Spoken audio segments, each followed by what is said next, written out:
सवाल से आज की चर्चा शुरू करते हैं। क्या किसी माँ को उसके सौतेले बच्चों की अच्छी देखभाल करने की सजा मिल सकती है? सुनने में ही कितना अजीब लगता है ना कि कोई अच्छा काम करे और उसे सजा मिले। बिल्कुल। पर ये सिर्फ एक सवाल नहीं बल्कि चंडीगढ़ की एक नर्सिंग ऑफिसर दीपिका सिंह के लिए कड़वी हकीकत बन गया था। आज हम इसी मामले की तह तक जाएंगे। ये मामला असल में ब्यूरोक्रेटिक बेतुकेपन का एक बहुत बड़ा उदाहरण है। दीपिका ने एक विधुर से शादी की जिनके पहले से 2 बच्चे थे। और उन्होंने उन बच्चों को पूरी तरह अपनाया भी। हाँ, सिर्फ अपनाया ही नहीं बल्कि उनकी देखभाल के लिए अपने दफ्तर से चाइल्ड केयर लीव तक ली। मतलब जो एक जिम्मेदार माँ को करना चाहिए उन्होंने वही किया। लेकिन फिर कहानी में एक मोड़ आया। कुछ साल बाद जब दीपिका ने अपने पहले जैविक बच्चे को जन्म दिया तो उन्होंने मैटरनिटी लीव के लिए अप्लाई किया, जो कि हर कामकाजी माँ का अधिकार है। सही बात है।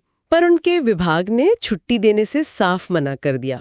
और वजह ये दी कि उनके सर्विस रिकॉर्ड में पहले से 2 जीवित बच्चे दर्ज हैं। तो नियम के हिसाब से वो तीसरे बच्चे के लिए मैटरनिटी लीव की हकदार नहीं थी और यहीं से सारी कानूनी लड़ाई शुरू हुई। ये तो बड़ी अजीब बात है। मेरे लिए तो चाइल्ड केयर लीव और मैटरनिटी लीव मतलब सुनने में एक जैसे ही लगते हैं। विभाग ने इनमें क्या फर्क नहीं समझा। हाँ, और इसी कंफ्यूजन में इस केस का पूरा सार छिपा है। सुप्रीम कोर्ट ने इसी फर्क को बहुत साफ तरीके से समझाया। कैसे? देखिए, नियम 43 यानी मैटरनिटी लीव, उसका उद्देश्य पूरी तरह से जैविक है। ये माँ को डिलीवरी की शारीरिक प्रक्रिया से उभरने और नवजात शिशु की शुरुआती देखभाल के लिए दिया जाता है। अच्छा, तो ये सीधे सीधे माँ के स्वास्थ्य और रिकवरी से जुड़ा है। एग्जैक्टली। और वहीं जो नियम 43C है यानी चाइल्ड केयर लीव, वो बच्चे की सामान्य परवरिश के लिए है, जैसे परीक्षा की तैयारी या बीमारी के लिए। बिल्कुल। और वो छुट्टी बच्चे के 18 साल के मुने तक कभी भी ली जा सकती है। दोनों का मकसद आप देखिए जमीन आसमान जितना अलग है। मतलब एक छुट्टी माँ के शरीर से जुड़ी है और दूसरी बच्चे की परवरिश से। ये तो दिन और रात जितना फर्क है। हाँ, पर विभाग ने इसे बस लकीर का फकीर बनकर देखा।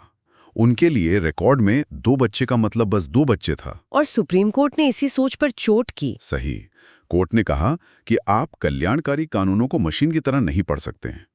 आपको कानून के उद्देश्य को समझना होगा। इस मामले में तो दीपिका को सजा मिल रही थी उनके सौतेले बच्चों की देखभाल करने के लिए। हाँ, और ऐसा करना तो महिलाओं को ऐसे परिवारों में जिम्मेदारी लेने से हतोत्साहित करेगा जो समाज के लिए अच्छा नहीं है। और यहीं पर यह मामला सिर्फ छुट्टियों से कहीं आगे निकल गया है ना। जस्टिस DY चंद्रचूड़ के फैसले ने तो एक बड़ी सामाजिक बहस का दरवाजा ही खोल दिया। बिल्कुल, और इसीलिए ये फैसला इतना ऐतिहासिक है।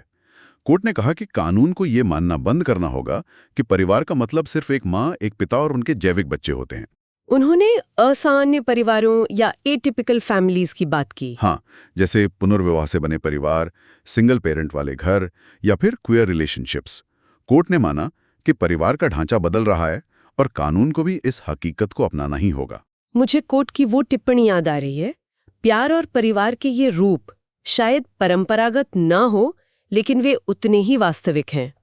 ये लाइन तो अपने आप में एक पूरा फैसला है। आपने सही पकड़ा।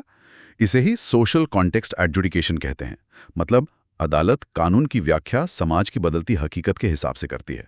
तो अंत में निचली अदालतों के फैसलों को पलट दिया गया। हाँ, और पीजे को आदेश दिया गया कि वे दीपिका सिंह को उनकी मैटरनिटी लीव दें। तो टेकअवे साफ है, सौतेले बच्चों की देखभाल करने से एक महिला अपने जैविक बच्चे पर मिलने वाले अधिकार नहीं खोती। नहीं। बिल्कुल।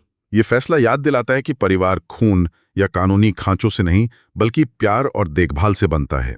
तो जाते जाते एक सवाल दिमाग में आता है, परिवार की ये जो नई और व्यापक परिभाषा है, इसका असर भविष्य में कहाँ तक जाएगा?